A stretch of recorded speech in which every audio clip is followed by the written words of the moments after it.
Hi, I'm Arturo Sainz, and this is Lexi Thrift, and I was interviewing her for the class assignment 14 because she is Filipino, white, and Mexican, and I am just Mexican.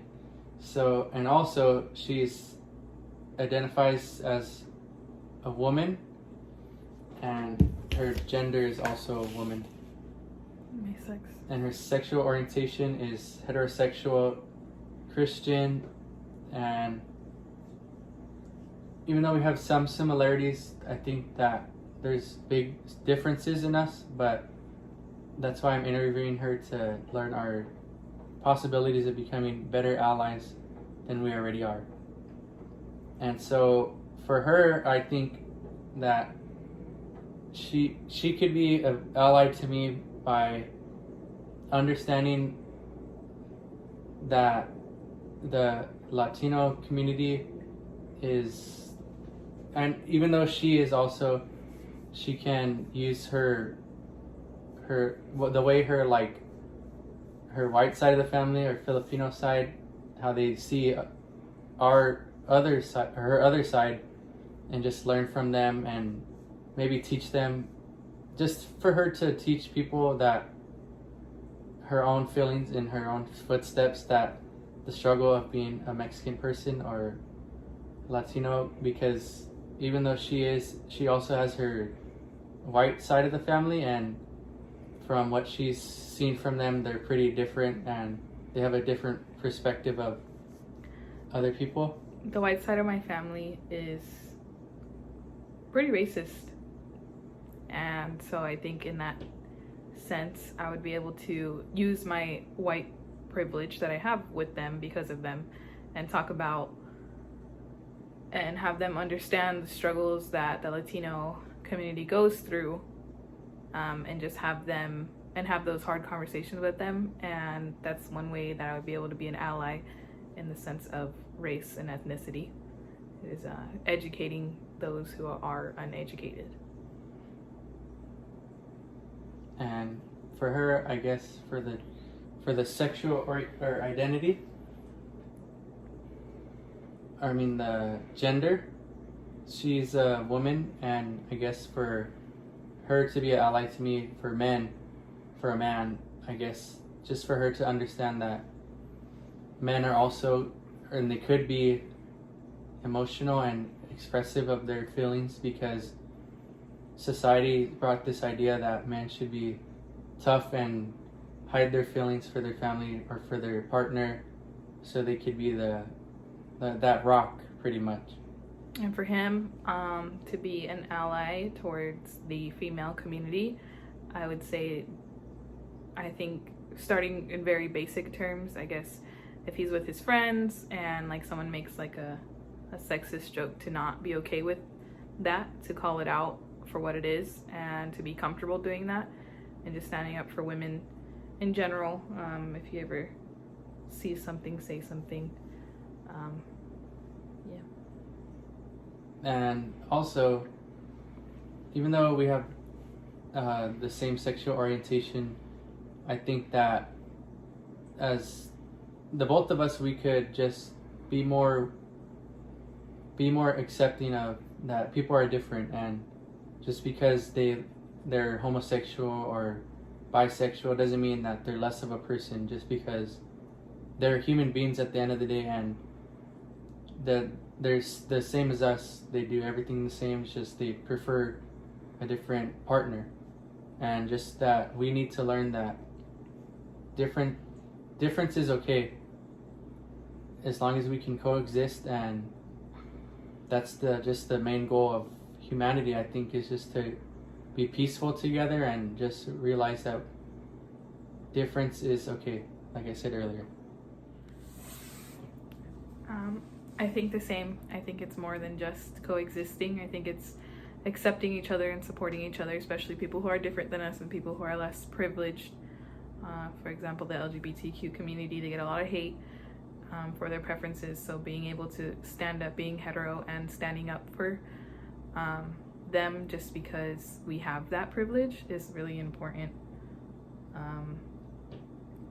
And then in race, I guess not being colorblind, knowing that you have privilege and using that privilege to stand up for those who often get overlooked is important.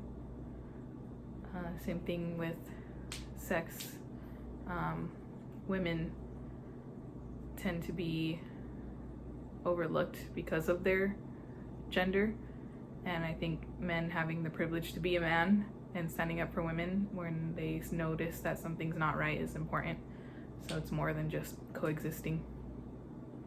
And just to touch on those things, I believe that motivation can help, because if you don't have motivation, you have determination to understand that other person's weaknesses and strengths, and it helps you strengthen that relationship. And also, if there's no motivation, there's no, it's like the most important competence, because without that, there's nothing to build on. And then also, knowledge is very good because it teaches you the strengths and the weaknesses. And I think that self-knowledge is also important because it's knowing how one is perceived as a communicator, and also as well as one's strengths and weaknesses. And also, we didn't talk about it, but our class, like we would say we would be middle class. So we're not like as privileged as someone that's in upper class, but probably more than someone who lives in what are they called, the housing, low income housing. Yeah, low income housing. Like they have to struggle a little bit, where we have kind of support from our parents. I know I have a lot of support from my parents, and sometimes you just don't realize how lucky you are. So I know that some people don't really have a good relationship with their parents, and it's harder for them to get that help. Not only that, but people who are low income, who are lower class, they get a lot of hate for reaching out and getting government assistance. They think like the welfare queen, people think they take advantage of the system when that's absolutely not true. That's not possible. And so I think that being an ally in that sense, standing up for them if anyone makes like a little comment at the grocery store when they're using EBT, just making sure that they feel comfortable being who they are is something that's important. And on that, probably empathy is really important right there, because as someone who's higher class, they need to just take a step back and probably just imagine being in that situation and how it's really hard. And just because they need that doesn't mean that they're less than you just because they're struggling. It's just that they're brought differently into this country, and different situations where people were set up for more success, probably, or definitely for the like white people and richer class than like immigrants who come here with pretty much nothing, and they have to build on that. And also, just the attitudes need to be, I would say, like clear-minded and just open-minded too, because you have to understand that everything's different and stuff happens, and you just can't be like judgmental on that. You have to just take it as it is and just learn from it, because everything's different. And that's why humanity is pretty complex, and it's kind of nice, but we just have to learn that there's differences and struggles.